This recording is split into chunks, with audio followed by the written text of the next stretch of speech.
Hi, everybody. Happy Valentine's Day. Welcome to Chapter 11 of Jambo Mama, Respect Royalty. Seems like an appropriate chapter for today, I think. I've brought you back out to the courtyard again because it is a beautiful, sunny, just a little bit chilly day in California, and I wanted to share it with you. Here we go.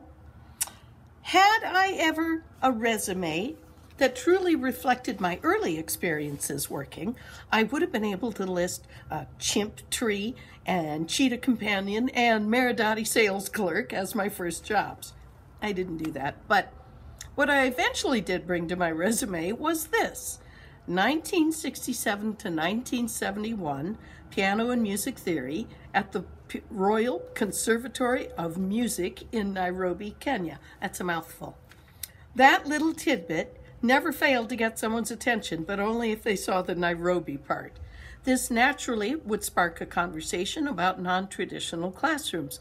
But my instruction at the conservatory was actually the most traditional type of education, that of scales, and more scales. The gift I didn't want, but received anyway, was the realization that scales matter, practice works.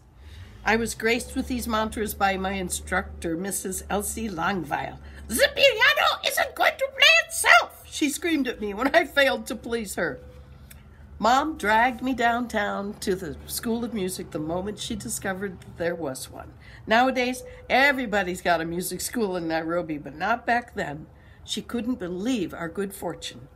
She found me a piano quickly, tossed me into the back room of our house with it, and told me to start up playing again. "Read," she'd yodel at me. "It's good for your head." She had a plan, which I knew nothing about, thank goodness, or I never would have gone along with it. Her ultimate scheme was to get me academic credit for music study for my work at the School of Music. In the end, that schooling earned me my high school diploma. For a child who spent very little time in a conventional classroom, this was the perfect solution. She called the director of the school and arranged for me to meet him.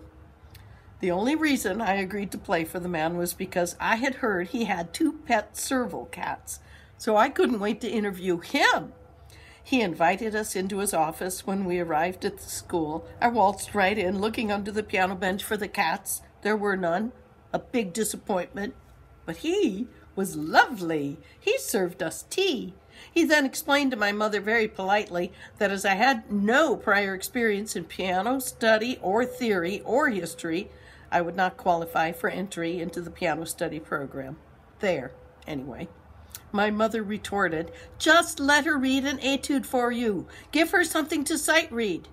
Sight reading, study pieces had always been sort of my superpower.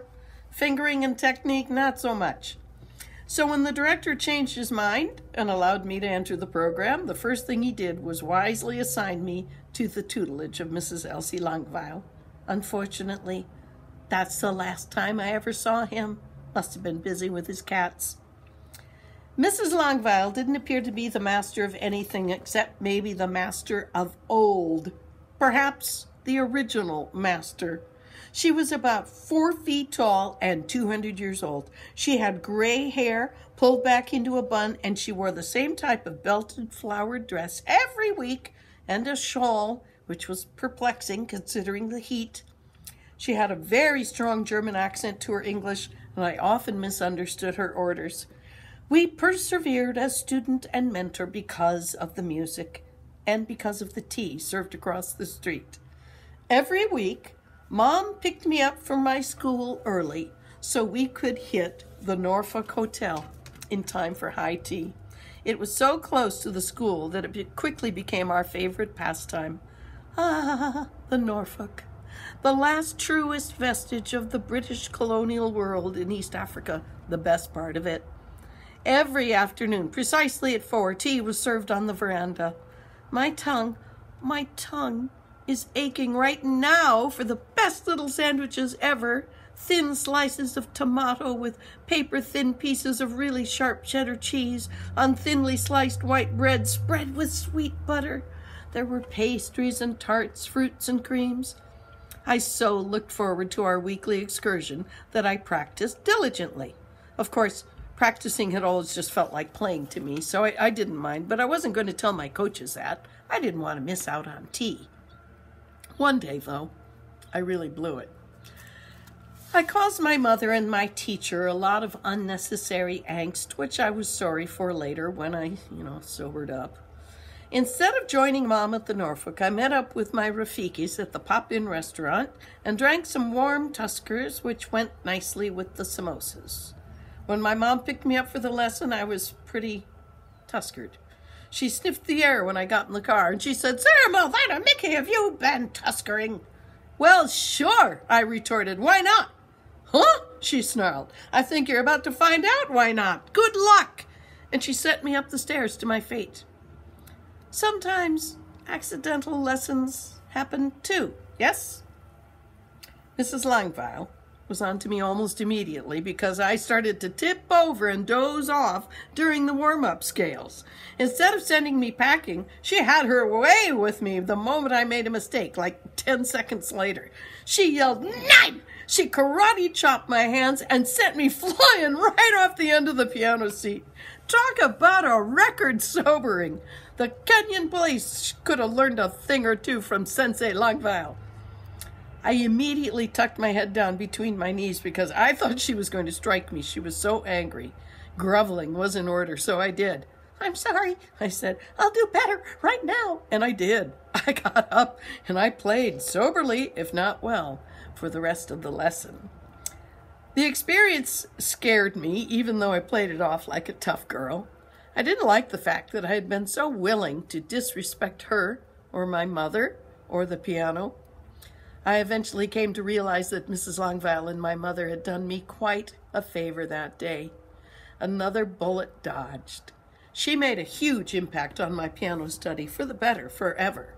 I have not been able to play a single scale without hearing her funny voice.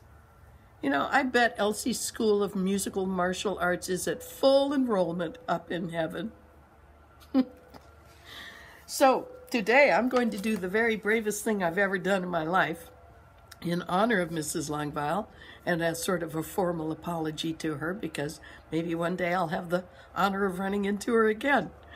And I'm going to play for you a piece from my very own senior recital, which was in voice. Although I did study piano for many, many years and continue to play, where I really found a home with music was in classical study in voice. So that's what I did. And what I have for you today is a recording of me singing a piece of German art song. I'm going to get to it quickly because I'm hoping the song will overwhelm the sound of this motor that's in the back. Okay? Here we go. I'll tell you about it later on. For now, you don't have to be a kid to enjoy their books. See ya.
Bye now. Thanks for listening.